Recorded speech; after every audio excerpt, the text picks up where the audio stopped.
as a connoisseur of fantasy and, mythological creatures like myself, I think it's going to tap into a lot of that, and it's going to take people down a path that's going to be very, very interesting. The fact that it ties into history, but also has those kind of flares, those aesthetically pleasing aspects that people like to tune into, the escapism, right? So the fact that you're able to take realism and escapism and kind of morph them into its own, perfect child is gonna grab a lot of people. So I think probably the best part is going to be a lot of the backdrops. So the backdrops where a lot of the events are taking place are going to have very real aspects to them, Yeah. and because of that, right, it's gonna almost counterweight the fantasy and keep it grounded. So, despite us throwing in elements of, creatures from beyond the pine and things like that, because of where it's taking place, how it's drawn, the colors of the sun, the shape of the mountains, maybe historical landmarks pop up in it, and it's going to create this kind of almost dreamlike, surreal nature for it. And people are going to be like, man, is that really how, it is over there? And then the people who grew up there, who learned the stories, who sat down with their grandparents and listened to them tell the stories that pass for generations and generations, they're going to be like, oh yeah, it's not like that, but it's like that. Yeah, exactly. I do expect a lot of fact checking from people and everything, but at the same time, I'm glad I'm really harping on the fantasy part, because it is, and we want to get it as accurate as possible, but people will read this, they'll definitely know we did our research. The Battle of Pelusium, right? It's a very famous battle between Cambyses the second and the pharaoh. I think his name was Amasis, but a lot of people pronounce it Amos. The Egyptians were very superstitious of cats, right? They feared them because they were gods. And there's a lot of different stories on how Cambyses conquered Egypt, and I remember looking at one of these pictures of the Battle of Pelusium, and it was a Persian cavalryman with a cat in his hand, chucking it at the walls of the Egyptian cities, and it's and then I thought, because I remember seeing that as a kid, and I was like, yeah, that's how the Persians defeated Egypt. They threw cats, and then I found out that was kind of like a myth. Kind of a good story. And I was like, oh, well, that kind of sucks. But I just think it's interesting, like you say, people that know the stories have been passed through generations, and that's one of them is that that the Persians conquered Egypt through their weakness, which was cats. They painted their shields had cats on their shields.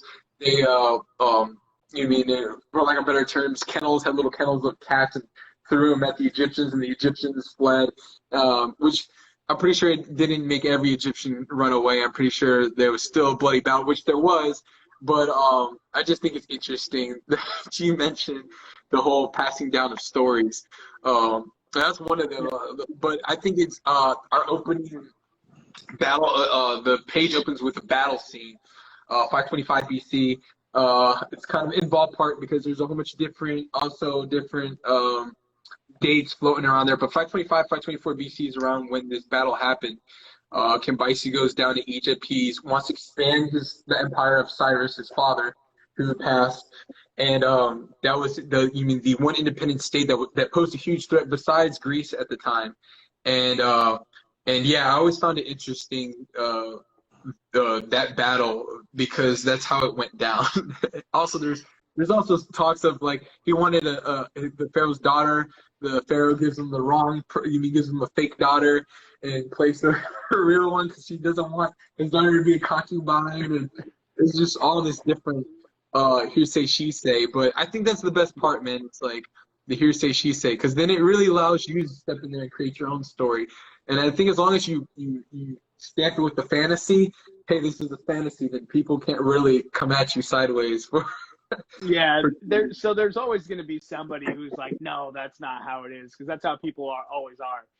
you know, if you're a science major, you probably picked apart Interstellar and picked apart Inception and said, that's not how that stuff's going to go. But there is very real plausibility that some sort of incident of that nature could happen. It probably never ever happens the way it's said, but there's probably some truth to the way that people are portraying that story. And so, and with that being said, like that's what lends itself to such like a creative well to just pull from, and there's so much that you can do with it because like we talked about at the beginning with Herodotus and being the father of history, and then we were talking about Dan Carlin's Hardcore History podcast, and you know there's just so much out there, and you don't know how much is true, you don't know what's corroborated and what isn't, but it all like ties together, and you can see the thread that intersects them, and it's fascinating when you delve into, you know, these cultures that have so many gods, right? It's not just a god. It is a god for everything, like everything.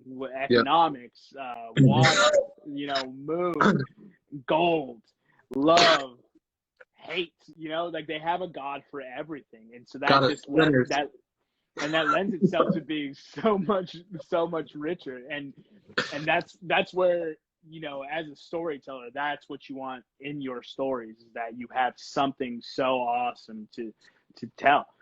And you know, and when you're dealing with historical events, there's going to be people who are rubbed the wrong way, because a lot of people, if they're not, the cognitive dissonance will prevent them and conflict them from allowing them to perceive another truth with theirs. Because when they come into conflict, that's where cognitive dissonance comes into play, right? When you have one truth that you hold so tight, but then you're presented with another truth, that's when your mind and your heart starts conflicting and you don't know what to believe anymore. And so that's what we're going to be doing. That's what we're going to be presenting. And with something that is that, you know, flamboyant in nature, that's just going to draw so many people in and also push so many people away, you're going to have your detractors, but there's going to be people who love it.